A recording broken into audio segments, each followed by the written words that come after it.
Okay, well, this is the second video, which would make sense because we're on step 2. 12 and 12. I got the little version. I should get the big print version. So let's do this. Step 2. Came to believe that a power greater than ourselves could restore us to sanity. The moment they read step 2, most AA newcomers are confronted with a dilemma, sometimes a serious one. How often have we heard them cry out, "Look what you people have done to us. You have convinced us that we are alcoholics and that our lives are unmanageable, having reduced us to a state of absolute helplessness. You now declare that none but a higher power can remove our obsession. Some of us won't believe in God, others can't, and still others who do believe that God exists have no faith whatsoever.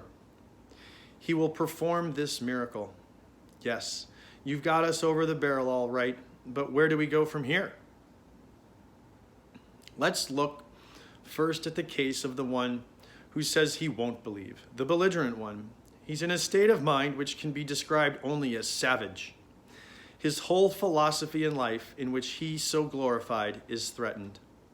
It's bad enough, he thinks, to admit alcohol has him down for keeps.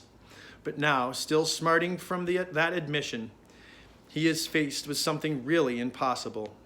How he does cherish the thought that man, risen so majestically from a single cell in the primordial ooze, is the spearhead of evolution, and therefore the only God that his universe knows. Must he renounce all this to save himself? At this juncture, his AA sponsor usually laughs. This newcomer thinks is just about the last straw. This is the beginning of the end, and so it is, the beginning of the end of his old life, and the beginning of his emergence into a new one. His sponsor probably says, "Take it easy. The hoop you have to jump through is a lot wider than you think. At least I've found it so. So did a friend of mine who was a one-time vice president of the American Atheist Society, but he got through with room to spare." Excuse me. "Well," says the newcomer, "I know you're telling me the truth. It's no doubt a fact that AA is full of people who once believed as I do. But just how, in these circumstances, does a fellow take it easy? That's what I want to know." "That," agrees the sponsor, "is a very good question indeed. I think I can tell you exactly how to relax. You won't have to work very hard at it, either.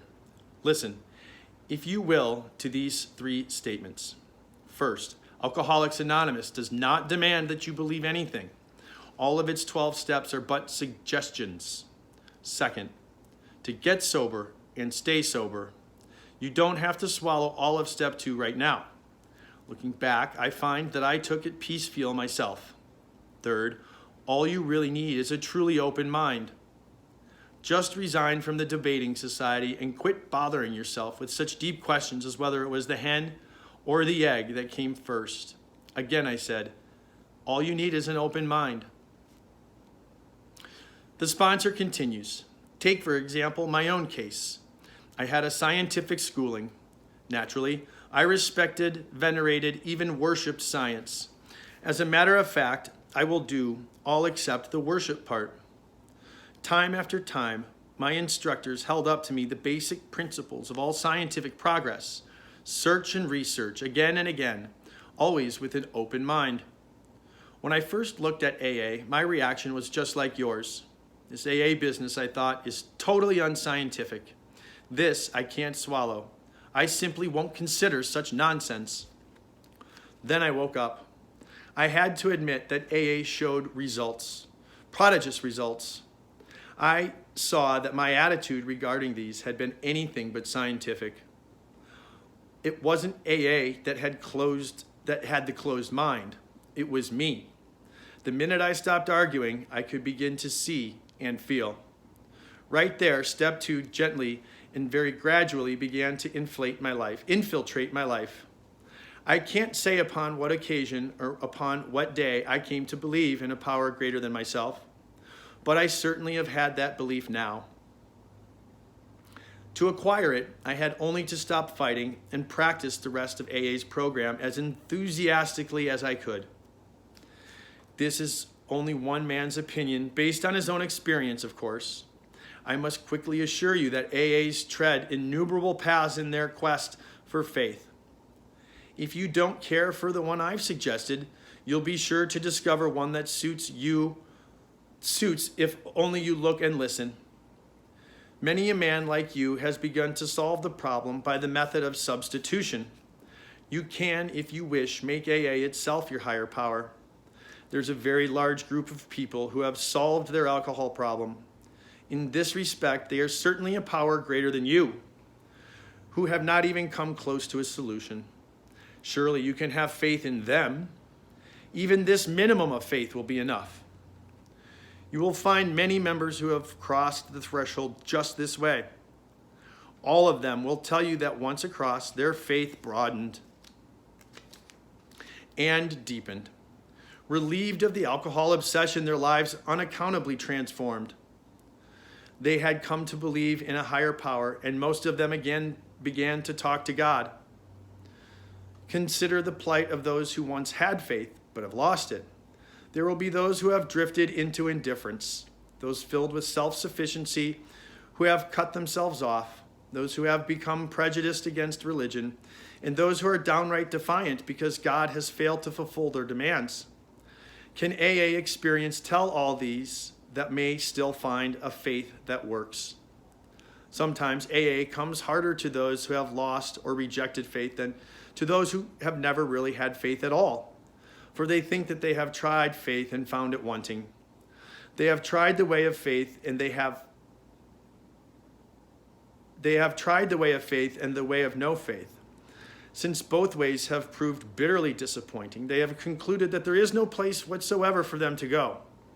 The roadblocks of indifference, fancied self-sufficiency, prejudice, and defiance often prove more solid and formidable for these people than any erected by the unconvinced agnostic or even the militant atheist. Religion says the existence of God can be proved. The agnostic says it can't be proved, and the atheist claims proof of the non-existence of God. Obviously, the dilemma of the wanderer from faith is that of profound confusion. He thinks himself lost to the comfort of any conviction at all. He cannot attain in even a small degree the assurance of the believer, the agnostic, or the atheist. He is the bewildered one. Any number of AAs can say to the drifter, yes, we were diverted from our childhood faith too. The overconfidence of youth was too much for us. Of course, we were glad that good home and religious training had given us certain values. We were still sure that we ought to be fairly honest, tolerant, and just, that we ought to be ambitious and hardworking. We became convinced that such simple rules of fair play and decency would be enough. As material success founded upon no more than these ordinary attributes began to come to us, we felt we were winning at the game of life. This was exhilarating, and it made us happy. Why should we be bothered with theological abstractions and religious duties, or with the state of our souls here or hereafter? The here and now was good enough for us. The will to win would carry us through, but then alcohol began to have its way with us. Finally, when our scorecards read 0, and we saw that no more strike would put us out of the game and we saw that one more strike would put us out of the game forever, we had to look for our lost faith. It was in AA that we rediscovered it, and so can you. Now we come to another problem, the intellectually self-sufficient man or woman. To these, many AAs can say, yes, we were like you, far too smart for our own good. We loved to have people call us precocious. We used our education to blow ourselves up into prideful balloons, though we were careful to hide this from others. Secretly, we felt we could float above the rest of the folks on our brain power alone. Scientific programs told us there was nothing man couldn't do. Knowledge was all-powerful. Intellect could conquer nature. Since we were brighter than most folks, so we thought, the spoils of victory would be ours for the thinking. The God of intellect displaced the God of our fathers. But again, John Barleycorn had other ideas. We who had, won so handsomely in a walk turned into all-time losers. We saw we had to reconsider or die. We found many in AA who once thought as we did. They helped us to get down to our right size. By their example, they showed us that humility and intellect could be compatible, provided that we placed humility first. When we began to do that, we received the gift of faith, a faith which works. This faith is for you too. Another crowd of AAs says, we were plumb disgusted with religion in all its works. The Bible, we said, was full of nonsense. We could cite it chapter and verse, and we couldn't see the Beatitudes for the begats. In spots, its morality was impossibly good. In others, it seemed impossibly bad. But it was the morality of the religionists themselves that really got us down. We gloated over hypocrisy, bigotry, and crushing self-righteousness that clung to so many believers, even in their Sunday best. How we loved to shout the damaging facts that millions of the God-men of religion were still killing one another off in the name of God. This all meant, of course, that we had substituted negative for positive thinking. After we came to AA, we had to recognize that this trait had been an ego-feeding proposition. In belaboring the sins of some religious people, we could feel superior to all of them. Moreover, we could avoid looking at some of our own shortcomings. Self-righteousness, the very thing that we had contemptuously condemned in others, was our own besetting evil. This phony form of respectability was our undoing, so far as faith was concerned. But finally, driven to AA, we learned better. As psychiatrists have often observed, defiance is the outstanding characteristic of many an alcoholic. So it's not strange that lots of us have had our day at defying God himself. Sometimes it's because God has not delivered us the good things of life, which he specified as a greedy child makes us an impossible lift for Santa Claus. Moreover, though, we had met up with some major calamity and to our way of thinking lost out because God deserted us.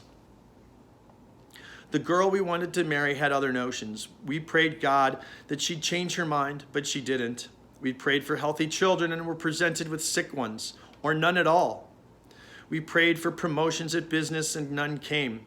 Loved ones upon whom we heartily depended were taken from us by so-called acts of God. Then we became drunkards and asked God to stop that, but nothing happened. This was the unkindest cut of all. Damn this faith business, we said. When we encountered AA, the fallacy of our defiance was revealed. At no time had we asked what God's will was for us. Instead, we had been telling him what it ought to be. No man we saw could believe in God and defy him too. Belief meant reliance, not defiance. In AA, we saw the fruits of this belief. Men and women spared from alcohol's final catastrophe.